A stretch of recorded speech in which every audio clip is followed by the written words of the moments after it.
Assalamualaikum warahmatullahi wabarakatuh. Sahabat, kembali lagi dengan Tumpal Daniel. Rasulullah Shallallahu Alaihi Wasallam bersabda, barang siapa tidak berterima kasih kepada manusia atas kebaikannya, maka sesungguhnya dia tidak bersyukur kepada Allah Subhanahu wa taala. At-Tirmidzi. Hadis ini tentu saja penting bagi kita bersama mengingat dan mengamalkannya, karena begitu banyak kehidupan kita ini tertolong oleh kebaikan sesama manusia. Dan sesungguhnya manusia itu adalah ciptaan Allah. Maka ketika kita berterima kasih atas kebaikan manusia yang diberikan kepada kita, sesungguhnya kita berterima kasih kepada Allah. Sebaliknya, kalau kita tidak berterima kasih atas kebaikan yang diberikan oleh orang lain kepada kita, maka sesungguhnya kita mengingkari dari nikmat yang Allah berikan kepada kita. Jadi hakikat bersyukur, berterima kasih kepada sesama manusia ini menjadi penting. Berkaitan dengan hadis ini, saya ingin membincangkan soal warisan. Kalau dalam istilah politik, legasi dari seorang kepala negara. Tentu saja skop seorang kepala negara yang memiliki kekuasaan, yang mendapatkan mandat dari rakyat untuk memimpin bangsanya, negaranya, maka perbuatan yang dia harus lakukan tentu saja tidak bisa diperbandingkan dengan manusia-manusia yang lain yang tidak memiliki kekuasaan sebesar itu. Artinya, kekuasaan sebagai seorang presiden, kebaikan yang bisa diberikan oleh seorang presiden itu harus bernilai untuk kepentingan manusia secara umum. Kepentingan manusia yang meliputi kawasan daripada negara tersebut, bangsa tersebut. Jadi bukan hitungannya orang per orang. Maka kebaikan yang bisa dinikmati, kebaikan yang bisa dirasakan oleh seluruh rakyatnya, itulah yang akan dinilai apakah rakyatnya itu, masyarakatnya itu bisa mensyukuri atas kebaikan dari seorang kepala negara atau seorang presiden yang dia milikinya. Dan sebaliknya juga, kalau seorang kepala negara yang sudah memiliki kekuasaan yang besar, kewenangan yang begitu luas, tidak mampu memberikan kebaikan bagi rakyatnya, maka tentu saja rakyatnya patut bertanya, bagaimana saya menilai kebaikan seorang presiden tersebut? Bagaimana saya menilai kebaikan seorang kepala negara tersebut? Nah, legasi bagi seorang kepala negara, legasi bagi seorang presiden menjadi ukuran masyarakatnya, rakyatnya berterima kasih kepadanya. Kita tidak ingin memperbandingkan, tetapi nyatanya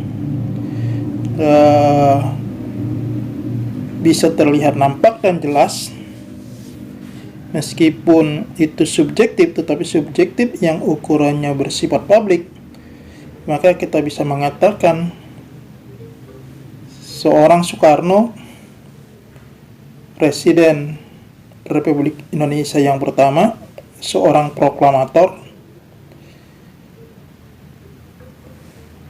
bapak pendiri Republik ini. Di situ adalah nilai legasinya.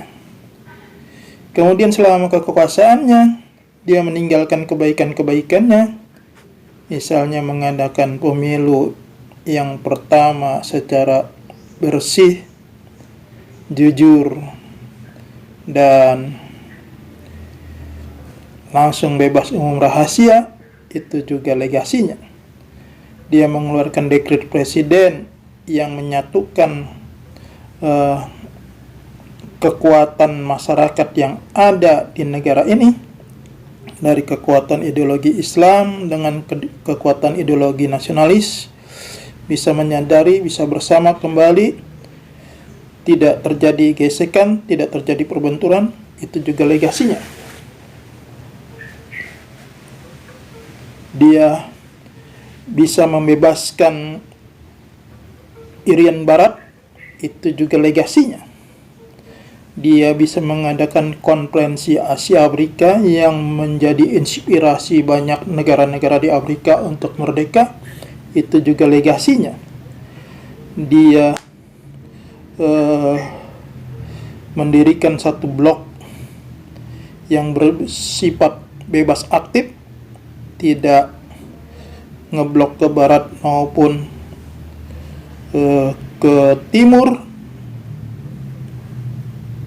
atau negara-negara komunis, sehingga negara-negara non-blok itu mandiri, berwibawa.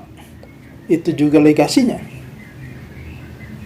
Dan tentu saja banyak lagi yang dinilai, bukan sekedar pembangunan yang bersifat fisik, tetapi pembangunan yang bersifat mental, spiritual, karakter kebangsaan, itu juga menjadi legasinya. Lalu begitu pula dengan seorang presiden yang kedua, Pak Harto. Dia mewariskan kepemimpinan yang kuat di dalam pemerintahan yang solid, sehingga berjalannya pembangunan dari repelita ke repelita, sehingga pembangunannya terukur. Itu juga legasinya. Dia bisa mewujudkan ketahanan pangan, bahkan swasembada beras, sehingga mendapatkan penilaian internasional. Itu juga legasinya. Dia bisa mengembalikan status Indonesia di dalam keanggotaan Perserikatan Bangsa-Bangsa, sehingga Indonesia kini menjadi negara yang terhormat di dunia internasional. Itu juga legasinya. Dia bisa menghadirkan satu organisasi kemasyarakatan Islam yang cukup kuat, modern, dan terpandang, yaitu Ikatan Cendekiawan Muslim Indonesia. Itu juga legasinya. Bahkan dia bisa mengumpulkan sumbangan dari PNS yang beragama Islam, sehingga terwujud ribuan masjid di bawah nama Masjid Amal Bakti Muslim Pancasila. Itu juga legasinya. Dia mengeluarkan kebijakan untuk beasiswa Super Smart. Itu juga legasinya. Begitu juga kita mengingat jasa baik seorang Habibie, seorang bapak teknologi Indonesia yang bisa menghadirkan teknologi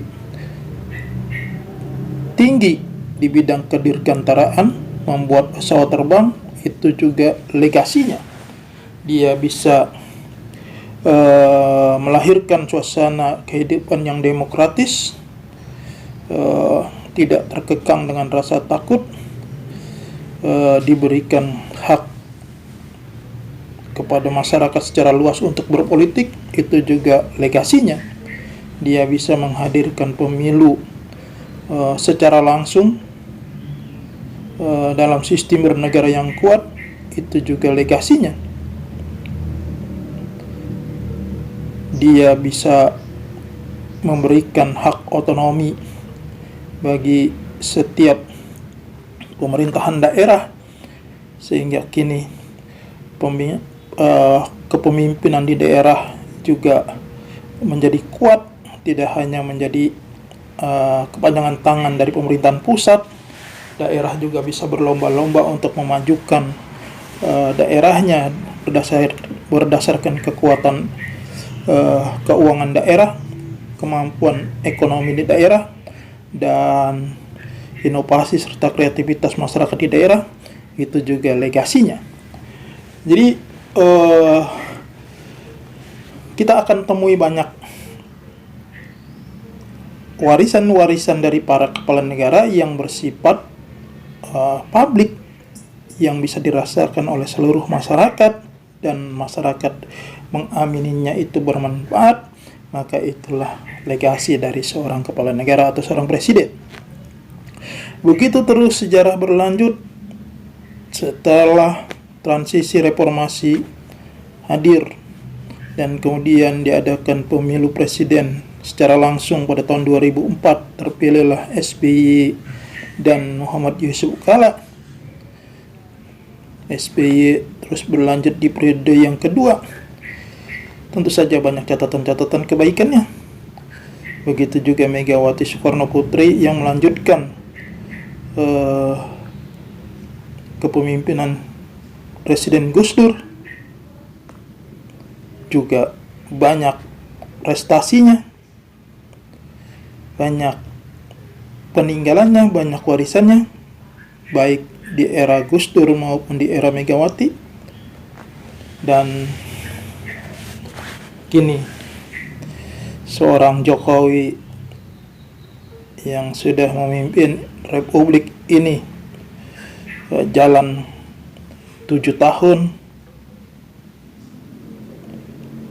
tentu saja rakyat akan bertanya di mana legasinya. Nah, kini tentu saja kita akan berbicara yang terkini. Masih 4 tahun atau 3 tahun lagi Presiden Jokowi memimpin negara ini. Maka kita akan menghitung-hitung di mana legasinya, di mana tempatnya rakyat bisa mengingat seorang Jokowi sebagai presiden 2 periode, nilai-nilai kebaikannya untuk bangsa dan negara ini, sehingga rakyat mengenangnya. Jangan sampai kekuasaan yang 2 periode ini terbuang cuma-cuma waktunya dengan meninggalkan hal-hal yang tidak baik, meninggalkan hal-hal yang tidak bisa dikenang oleh sejarah. Kalau sekarang atau hari ini orang banyak meributkan, tentu saja ini hal yang bersifat subjektif.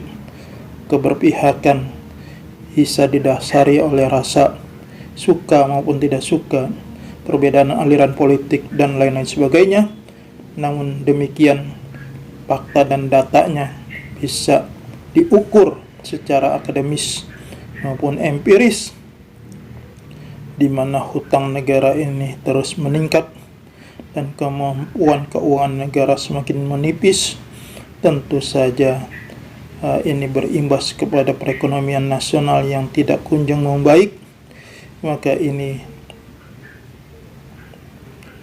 masyarakat tentu saja berharap bisa berubah secepatnya. Dalam kurun waktu 3 tahun ke depan itu bisa berubah menjadi hal yang positif. Kalau hari ini pemerintahan banyak pengeluarannya, dan kemudian bahkan untuk membiayai hal-hal yang sifatnya fundamen untuk kebutuhan rakyatnya, penggajian kepada aparaturnya, kepada warga negara yang memiliki hak-hak untuk mendapatkan penghasilan dari negara itu tertunda atau tidak terbayar. Maka tentu saja ini akan menjadi catatan yang membuat legasi seorang Presiden Jokowi menjadi sirna. Kita berharap 3 tahun ke depan kita bisa menemui legasi atau warisan dari Presiden Jokowi yang bisa dicatat di dalam sejarah perjalanan Republik ini untuk menjadi kebaikan kita bersama. Sahabat, demikian. Assalamualaikum warahmatullahi wabarakatuh.